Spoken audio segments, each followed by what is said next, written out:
BRS నేతలవి సవాళ్లు కాదు, డ్రామాలని MLA Vemula Veeresham అన్నారు.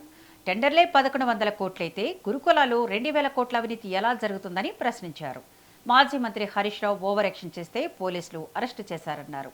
జగదీష్ రెడ్డి సూర్యాపేటలో రాజీనామా చేసి తనతో పోటీ పడాలని అంటున్న విప్ వేముల వీరేశంతో మా bureau chief Shekhar face to face. రాష్ట్రంలో సవాళ్లు ప్రతి సవాళ్లు చర్చలకు సిద్ధమా అంటూ అధికార పార్టీ మరోపక్క ప్రతిపక్ష పార్టీ బీఆర్ఎస్ పార్టీ సవాళ్లతో రాష్ట్రమంతా రాజకీయంగా హీటెక్కిన పరిస్థితి. ప్రస్తుతం ఇదే అంశంపైన ప్రస్తుతం మాట్లాడడానికి మనతో పాటు నకరేకల్ ఎమ్మెల్యే విప్ వేముల వీరేశంతో ఉన్నాము. చెప్పండి, రాష్ట్రంలో సవాళ్లు ప్రతి సవాళ్లు కొనసాగుతున్నాయి. అధికార కాంగ్రెస్ పార్టీని సవాల్ చేస్తూ స్కాములు చేస్తుంది గురుకులాలలో అంటూ పెద్ద ఎత్తున బీఆర్ఎస్ నేతలు ఆరోపణలు చేస్తున్నారు. అంటే సవాళ్ళు ప్రతి సవాళ్ళు ఏం లేవు, ఉట్టి గాలి మాటలు మాట్లాడుకుంటూ గాలి కబుర్లు చెప్పుకుంటూ గాలి ఆరోపణలు చేసుకుంటూ తిరుగుతున్నటువంటి వాళ్ళు బీఆర్ఎస్ వాళ్ళు. కాబట్టి బీఆర్ఎస్ వాళ్ళకు కింద బేస్ లేదు, మాట్లాడటానికి ఏమి లేదు.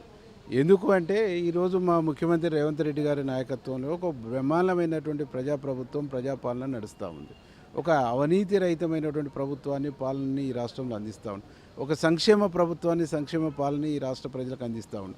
కాబట్టి ఈ సంక్షేమ పాలన సంక్షేమ ప్రభుత్వము ఈ సంక్షేమ పాలన సంక్షేమ ప్రభుత్వానికి ప్రజల నుంచి వస్తున్నటువంటి ఆదరణని ప్రజల నుంచి వస్తున్నటువంటి మద్దతుని చూసి ఓర్వలేక తట్టుకోలేక తప్పుడు ఆరోపణలతోని తప్పుడు ఆరోపణలు చేసి మా ప్రభుత్వాన్ని బదనం చేయాలనేటువంటి ఒక కంకణం కట్టుకొని హరీష్ రావు కేటీఆర్ వీళ్ళు మాట్లాడుతున్నటువంటి మాటలే తప్ప దాంట్లో వాస్తవం లేదు.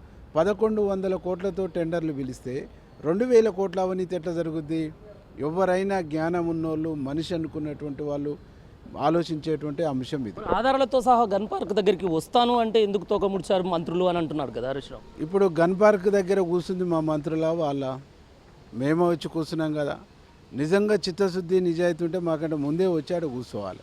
మా మంత్రులు వచ్చి కూర్చొని వెయిట్ చేసి మా ఎల్పీలో కూడా వెయిట్ చేస్తాం మీకోసం రండి, పక్కనే మీ ఎల్పీ కూడా ఉంది అని చెప్పేస్తే వాళ్ళ తెలంగాణ భవన్కు పోయి డ్రామా క్రియేట్ చేసుకొని ట్రాఫిక్ జామ్ చేసుకొని అరెస్ట్ డ్రామా ఆడుకుని తప్ప వాళ్ళు రావడానికి సిద్ధపడలేదు. నిన్న కేటీఆర్ మాట్లాడుతూ సీఎం రేవంత్ రెడ్డి నా సవాల్ స్వీకరించాలి, 10 ఏళ్ల మా పరిపాలన 10 ఏళ్ల అభివృద్ధిపైన ఈ 2.5 ఏళ్ల అభివృద్ధిపైన నేను చర్చకు సిద్ధం, సీఎం రేవంత్ ఎక్కడైనా ప్లేస్ చెప్పినా సరే నేను రెడీ అంటున్నారు కేటీఆర్.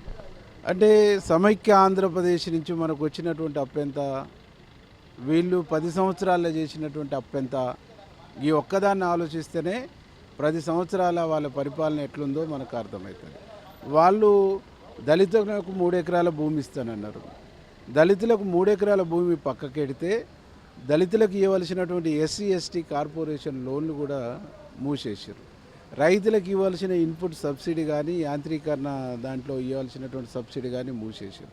ఇది పరిస్థితి నకరేకల్ ఎమ్మెల్యే వేముల వీరేశం విప్ చెప్తున్నది. అంటే జగదీశ్వర్ రెడ్డి ఏదైతే వ్యాఖ్యలు చేశారో తన పైన ఛాలెంజ్ చేస్తున్నానో, తను రాజీనామా చేసి పోటీకి సిద్ధమంటే జగదీశ్వర్ రెడ్డి మీద నేను జనరల్లోనైనా పోటీ చేసి గెలిచి తీరుతాను ఛాలెంజ్ చేస్తున్నాను. జగదీశ్వర్ రెడ్డి ఈ ఛాలెంజ్ని స్వీకరించాలి. ఖచ్చితంగా ఈ విషయంలో తను రాజీనామా చేసి మళ్ళీ ఎన్నికలు పెట్టిన సూర్యాపేటలో జగదీశ్వర్ రెడ్డి మీద పోటీ చేసి గెలుస్తాను, తను గెలవలేడు అంటూ కూడా వేముల వీరేశం ఛాలెంజ్ చేయడమే కాకుండా ఈరోజు ఏదైతే మంత్రుల సవాళ్ళు చర్చలు ప్రతి సవాళ్ళు ఏదైతే ఉన్నాయో దాని పట్ల జరిగినది అసలు టెండర్లే 1100 కోట్లు అయితే 2000 కోట్ల అవినీతి ఎలా జరుగుతుంది అని అంటున్న పరిస్థితి. కెమెరా పర్సన్ జయకృష్ణతో శేఖర్.